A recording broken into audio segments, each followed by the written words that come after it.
бехатари маҳсулоти озуқаворӣ як ҷузъи муҳими амнияти миллӣ ва давлат ба ҳисоб рафта он аз рушди иқтисодию иҷтимоии кишвар вобастагӣ дорад. Ба ин васила барои ташхису бехатарии озуқаворӣ дар маркази вилояти мухтори кӯҳистони Бадахшон шаҳри Хорух озмоишгоҳи махсусе вуҷуд дорад ки маҳсулоти гӯштиву ширӣ ва сабзавоту меваҷот аз он пайваста аз ташхис гузаронда мешаванд.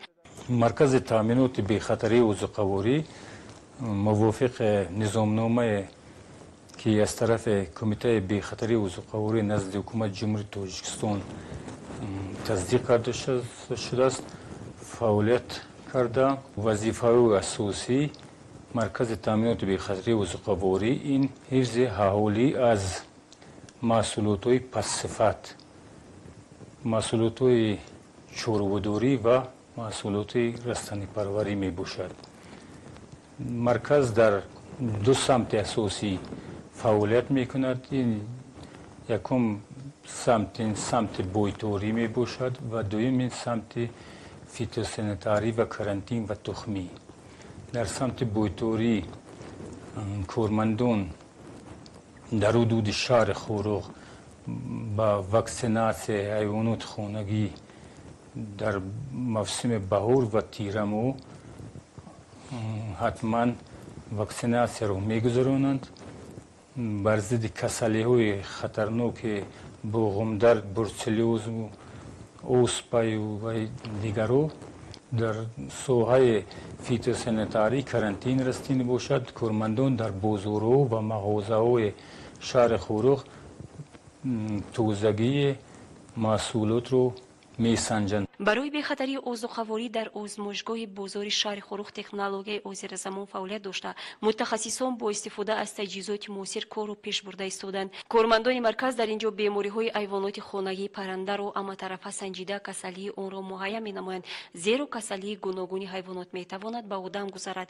аз ин рӯ мутахассисони ин ҷо метавонанд ҳар гуна бемориҳои ҳайвонотро пешгирӣ намоянд. нашмои соли ҷорӣ дар фаъолияти бахши фитосанитарӣ 115 адад сертификати ва 115 санади фитосанитарӣ ба соҳибкорон дода шудааст. инчунин лабораторияи вилоятӣ масъулиятро аз ташхиси лабораторӣ гузаронда то ҳамин 8 моҳ 7571 намунаро аз ташхиси лабораторӣ гузаронда шудаастанд. дар самти мубориза бар зидди касалиҳои ҳайвонот дар маркази таъминоти бехатарии шаҳри Хорух чорабиниҳои доимӣ гузаронда мешавад. аз моҳи август соли равон эмкунии ҳайвонот аз маҳаллаи теми шаҳри Хорух шурӯъ шуд ва дар 8 моҳ соли 2021 ба мақсади пешгирии касалиҳои сироятӣ ва нигоҳ доштани вазъи мӯътадили эпизодикӣ дар шаҳри Хорух ба муқобили касалиҳои буғумдар, бурселёз 200 сар ҳайвони калони шохдор, 205 сар моли майда, эмкунии касалиҳои вабои сумдард ки яшур меноманд ҳайвони калони шохдор 410 сар, моли майда 184 сар, касалии қарасон 300 сар, пешгирии касалиҳои инвазионии комплекси ҳайвоноти шохдори калон 326 сар, моли майда 334 сар аз имкунӣ гузаронда шуданд. дар доираи ҳамкориҳои судманди ҳукумати ҷумҳурии Тоҷикистон бо бахши хусусӣ имсол маркази ташхиси бехатарии озуқаворӣ дар вилоят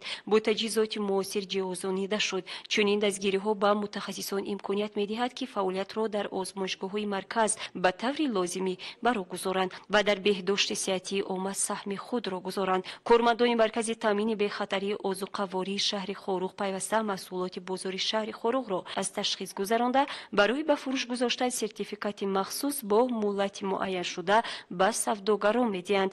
саҳарӣ барвақт мо маҳсулоти широ аз қишлоқҳо дастрас мекунем. баъд ами пробаи худро ба лаборатория месупорем.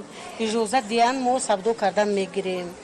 то бегаҳра тамом карда бо саҳарӣ барвақт ҳар рӯз мо маҳсулоти тари тоза мегирем. муштариёни худро бо маҳсулоти тари тозаву ширӣ تامین میکنیم. اینچنین در مرکز تمام محصولات خوراکواری از سنجش لابراتوری گذرانده شده برای استعمال اجازت داده می شود. به خطری عضوقواری البته به خطری سلامتی می باشد. به این وسیله امروز از جانب کارمندان مرکز تشخیص به خطری عضوقواری در ولایت مختار کوهستان بدخشان پیوسته سنجش لابراتوریوی برگزارده شده. محصولات گوشت و شیری و دیگر محصولات از تشخیص گذرانده می شود و به خطری آنها معین کرده می شود. جلسه را معاون یکم وزیر کارهای داخلی جمهوری تاجیکستان گنرال لیتنانت میلیتسیا علمشاهزاده عبدالرحمن علمشاه حسن افتتاح نموده عاید آمادگی کارمندان مقامات کارهای داخلی ولایت و تجلیل جشن 30مین سالگرد استقلالیت دولتی جمهوری تاجیکستان در ولایت و برگزاری چهاربینی‌های فرهنگی تبادل نظر نمود. در کار جلسه عاید افزای ناگوار منطقه و جهان و تاثیر آن به دیگر دولت‌های همسایه ابراز نظر کرده شده. از کارمندان مقامات کارهای داخلی در این سمت زیرکی سیاسی و مسئولیت بلند تقاضا کرده شد. در جلسه اینچنین وسعت بخشی کارهای آبادانی و بنیادکاری در شهر و ناحیه‌های ولایت مختار کوهستان بدخشان از وظیفه‌های مهم کار نام برده شده دعوت به عمل آورده شد که به تازه و آزاده نگاه داشتن گرد و اطراف خانه‌های استقامتی و دیگر بناهای معماری، کوچه و خیابان‌های شهر و ناحیه‌ها توجه مخصوص روانه کرده شود. قید گردید که هر یک کارمند مقامات حفظ حقوق باید ضمن ادای وظیفه‌های خدمتی با اهالی شهر و ناحیه‌های ولایت و در دیدبانگاه‌های بازرسی دولتی اتومبیلی مناسبت و معاشرت خوب داشته باشد، زیرا عین زمان در حدود ولایت همکاری شهروندان با مقامات‌های دولتی در سطح بلند قرار دارد. در رفت جلسه بابت تامین ترتیبات جمعیتی، آرامی شهروندان، پیشگیری گردش غیرقانونی مواد مخدر، مصادره سلاح و اسلحه و دیگر لوازمات جنگی، تامین ولایت قانون، پیشگیری شامل شوی جوانان و نورسان به گروه‌های جنایتی، تروریسم و اکستریمیسم، تصرف مال و ملک شهروندان و مسئله حفظ مرز و بوم کشور ابراز نظر کرده شد. معاون یکم وزیر کارهای داخلی جمهوری تاجیکستان گنرال لیتنانت میلیتسیا علمشاهزاده عبدالرحمن علمشاه راهبر ستاد بین‌الدولتی مقامات حفظ حقوق و تامین امنیت در ولایت برای باز هم تقویت بخشیدن فعالیت خدمتی و پرزور نمودن کارهای سازندگی و بنیادکاری، حفظ و تامین صلح و ثبات، ولایت قانون و دیگر مسائل مهم روز به اشتراکداران جلسه دستور و سپارش‌های مشخص و توصیه‌های سودمند دادند.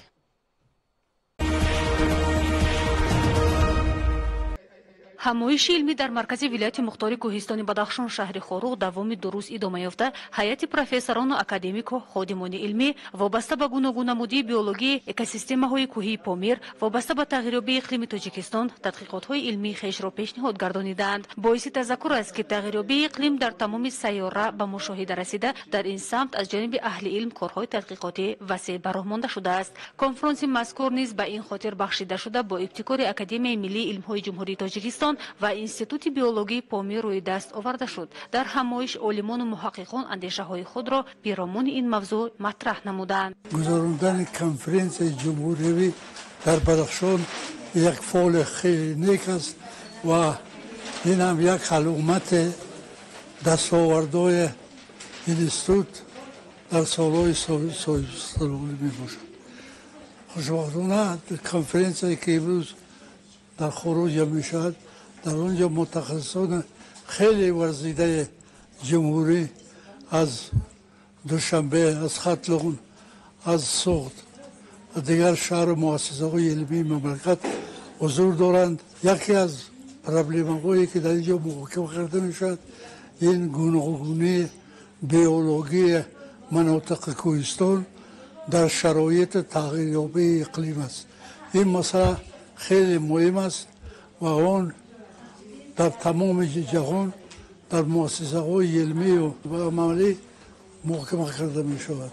این یک غمخواری نوبتی جناب عالی درباره رشد علم در بدخشان و موفقیت های مؤسسه های علمی در بدخشان بوده می باشد. هر یک شرکت کننده همایش برآمدهای علمی خود را در سمت رستنی‌ها، اکولوژیا و تغییریابی اقلیم در بخش‌های مختلف پیشنهاد استادان و دانشجویان دانشگاه دولتی شهر خاروق و کارمندان انستیتوت علم‌های بیولوژی گردانیدند. بنا به گفته اقلیم شناسان بهر پیشگیری پیامدهای ناخوش تغییریابی اقلیم باید عالمان ساحه از همه روزه دیده کارهای آموزشی و تحقیقاتی را باز هم بیشتر نمایند. ولایت بدخشان یکی از مرکزهای پیدایش زراعت‌های کشاورزی و دیگر زراعت‌های گوناگون میباشند. چون که امروز آموزش تمام خصوصیت‌های بیولوژی با خشکی تاب‌آوری با گرمی تاب‌آوری و استحصالات موافق بودن با حشرات و کسیل‌ها استوار بودن این زراعت‌ها در دوام میلیون‌ها سال امروز به دست آورده شده است و عالمان می‌خواهند که از این منبع طبیعی آزمایشگاه طبیعی بدخشان چیزا را به دست بیارن و در آینده برای تامین امنیت غذایی کشور پیشنهاد نمایند. امروز عالمان همین ساحه خصوصا در ساحه باغپروری آن رستنی‌هایی که با خشکی تاخادآور هستند با کسیل‌ها استوار هستند میوه‌ها دیگر نمودهای گوناگونی رستنی‌های سوبتروپیکی و تخمداران و دانکدارها در محاکمه علمی امروز بود و عالمان فکر می‌کنم که نتیجه این آن را برای پیشنهاد نمودن و توصیه نمودن به فرمیران و خواجگاه‌های دهقانی و در آینده گذراندن تحقیقات علمی در این سمت. ноҳияи мурғоб минтақаи баландкӯҳ буда аз сатҳи баҳр дар баландии аз 3000 то зиёда аз 4000 метр ҷойгузин мебошад. мавқеи ҷуғрофӣ ва иқлими тунд имконият намедиҳад ки дар ин ҷо соҳаи кишоварзиро пеш баранд. фақат дар шароити гармхона роёндани сабзавот ва кабудӣ имкон дорад. дар доираи амалисозии лоиҳаи тадбирҳои баъди COVID-19 дар маркази ноҳия 2 гармхона бунёд гардиданд. яке аз онҳо ба ихтиёри сокини маркази ноҳияи мурғоб чоршанбе мизробов гузошта шуд. аз рӯи гуфти худи вай дар шароити баландкӯҳи ноҳияи мурғоб парвариши сабзавот ҳатто дар шароити гармхона ҳам мушкил аст. замини ин минтақаи баландкӯҳ сӯхта буда роёндани сабзавот меҳнати зиёдро талаб менамояд. ба чоршанбе мизробов лозим омад аз водии модиён ки аз маркази ноҳия зиёда аз 30 километр дур аст хоки бегона кашонда бо порӯи моли майда омехта намуда ба тухмиҳои гуногунро дар гармхона корад. соли оянда бошад аз сари баҳор парвариши сабзавот ва кабудиро ба роҳ мемонад. дар баробари бунёди гармхонаҳо ба таъмири чоҳҳои мавҷудаи оби тоза ва бунёди чоҳҳои нав диққати зарурӣ дода мешавад. дар яке аз маҳаллаҳо ки то имрӯз сокинони он обро аз дигар мавзеъҳои дур мекашонданд чоҳи нав канда шуд. гурӯҳи коргарони маҳаллӣ бо роҳбарии чоршанбе мизробов тавонистанд дар муддати нисбатан кӯтоҳ то 70 метр заминро канда об бароранд.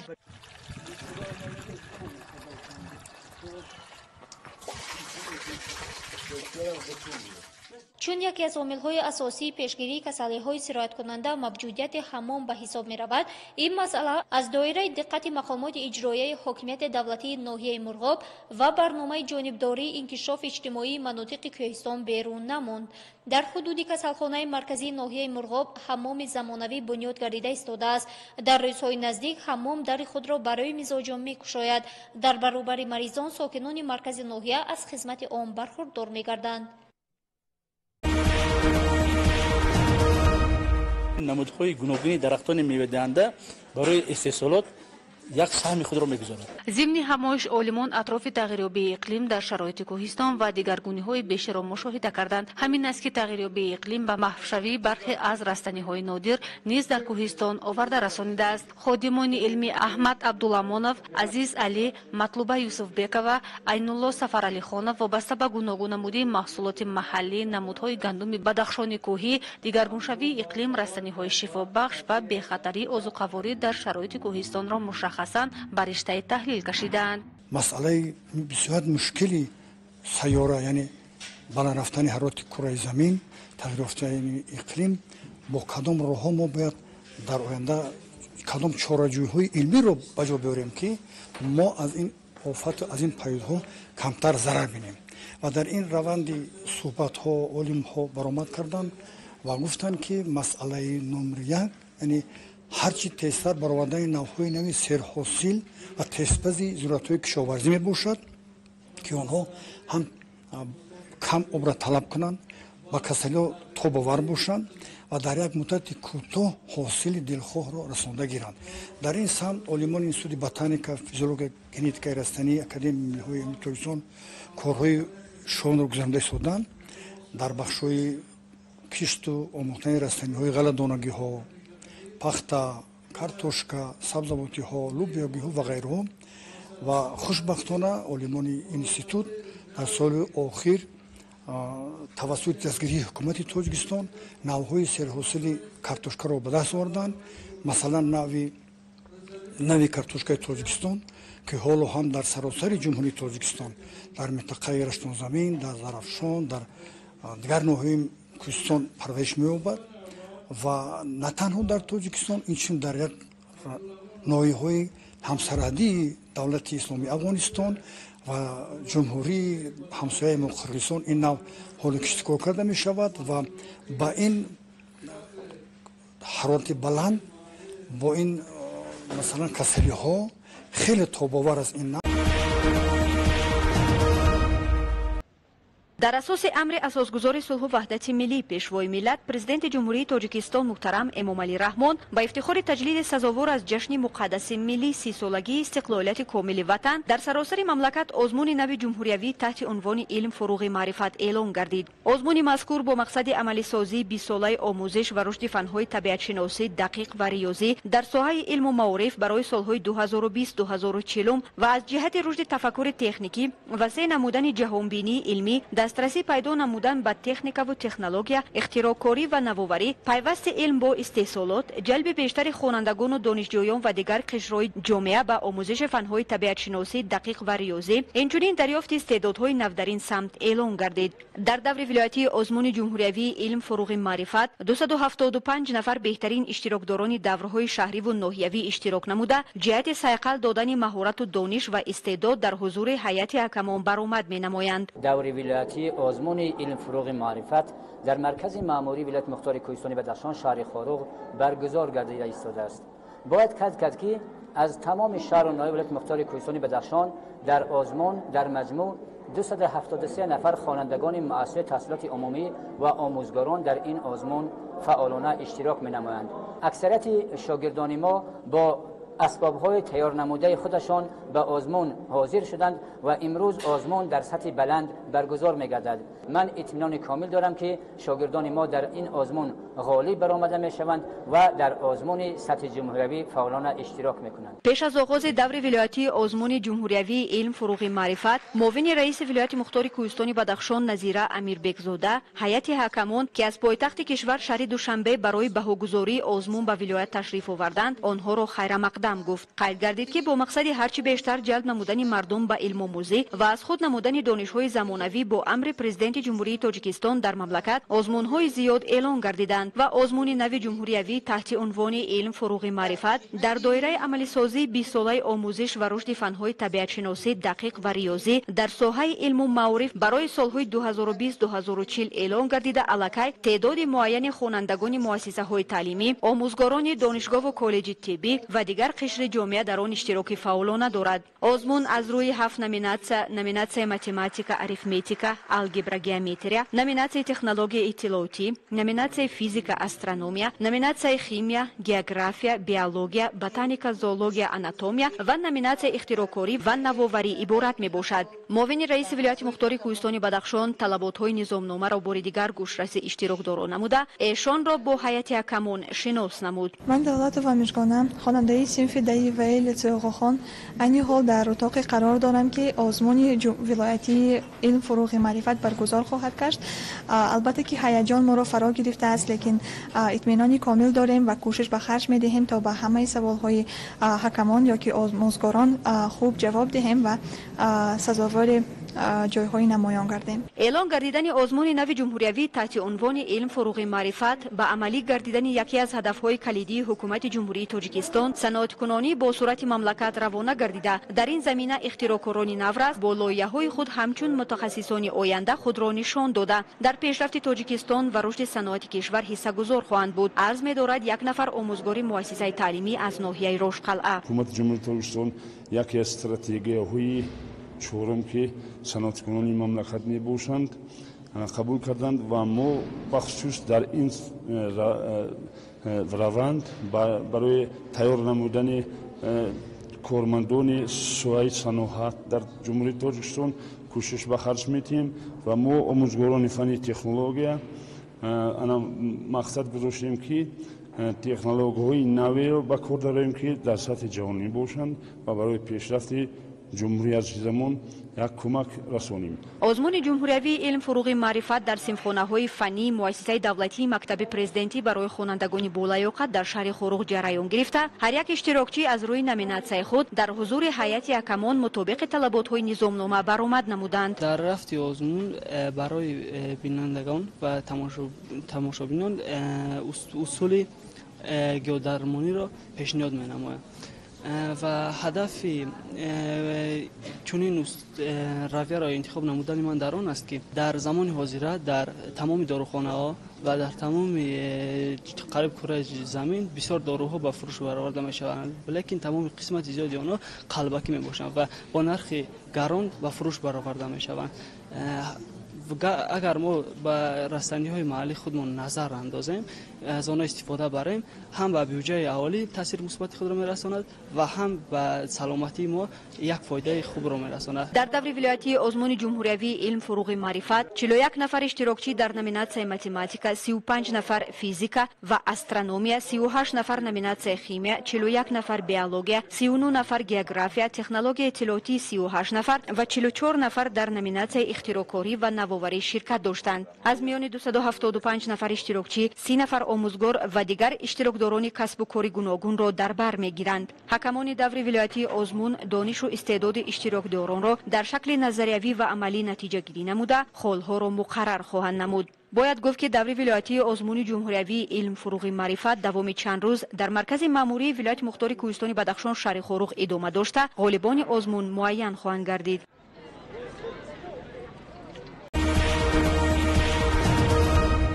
سراسری اقلیم و خنکی‌های سراسری اقلیم در ظرف 100 سال اخیر با تغییریابی اقلیم به سوی گرمشوی دچار شدیم و لندشافت‌هایی که در منطقه کوهستان بدخشان جایگیر شدن، یعنی در منطقه کوهستان پامیر و آلای، به همین تغییریابی اقلیم خیلی هم حساس هستند. تغییریابی اقلیم به سوی گرمشوی پیش از همه به اون میرساند که در این مدت نمودهای رسانی‌هایی که به گرمی بیشتر مطابق هستند شمارای آنها زیاد می شود. تغییریابی اقلیم هم به گوناگونی بیولوژی تاثیر میرساند، هم به لندشافت‌های طبیعی تاثیر میرساند و هم به خواجگیداری انسان تاثیر میرساند و هم به طرز استحصالات، به طرز معاملات، به طرز مبادلات ماده‌های استحصالاتی میرساند. مамашо Илолов зимни баромади худ оиди модели динамикии популятсия аз Малтаса то Алнадоро барои иштирокдорон шаҳрро тавзеъ намуда гуфта шуд ки садсади кори тадқиқотӣ бо истифода аз формулаҳои махсуси математикии фаъолиятро боз дучанд осон менамоянд. Директори Институти биологии Памир Гулнура Хуҷамзода дастовардҳои институтро дар самти тадқиқоти илмӣ ба сами иштирокдорон расонда иброз доштанд ки бобати фаъолияти омӯзишгоҳҳо ва омӯзиши гуногун намудии расаниҳо ва дигар ҷодаҳои илмиро ба миён гузошт. Инчунин аз ҷониби фонди Охон до омӯзишгоҳи муосир мавриди истифодаи кормандони Институти биологии Памир қарор дода шуданд ки дар самти кори олимону донишмандони ин боргоҳи дониш такони ҷиддӣ бахшид. Дар рафти конфронс иштирокчиёни ҳамоиш оиди ҳолат ва дорнамои тадқиқоти лаборатории Памир, захираҳои дарахтони мевадиҳанда ва худрӯи Памир ва гуногунӣ, ботаникӣ ва аломатҳои маҳсулнокии шаклиҳои маҳаллии гандум дар иқлими сарди вилояти мухтори кӯҳистони Бадахшон ва дигар маърузаҳои илмӣ баромад намуданд. Дар ноҳияш кӯшим коллексияи захираҳои генетикии ғалладонагоҳои ғалӯбиёгиҳои маҳаллиро ташкил намудем ва ҳоло дар ин коллексия 103 намунаҳои гуногуни гандум мавҷуд аст ки дар тӯли 50 сол онро дар ҳолати қобилияти ҳаётӣ нигоҳ дошта истодем ва имкон пайдо шуд ки солҳои охир мо ба Бадахшон Афғонистон муоинаи экспедитсионӣ гузарондем ва аз Бадахшони Афғонистон мо ба Бадахшони Тоҷикистон коллексияи захираҳои генетикиро бо 14 навъҳои маҳаллии гандум ғанӣ гардондем ки онҳо дар ин тарафи Бадахшон киш намешавад ва аллакай онҳоро аз санҷиш гузарондем ва хушбахтона мо نوع سیر اصلی بدخشان افغانستان را در این طرف بدخشان تاجیکستان در استحصالات جاری نمودیم. مقصد اساسی همایش جمهوری این پیش از همه مطابق گرداندن عالم نباتات به اقلیم بدخشان بوده. عالمان و کارشناسان منبع نیز برای بهبودی بخشیدن در کار عالمان و کشاورزان تحقیقات های علمی را باز هم بیشتر خواهند کرد.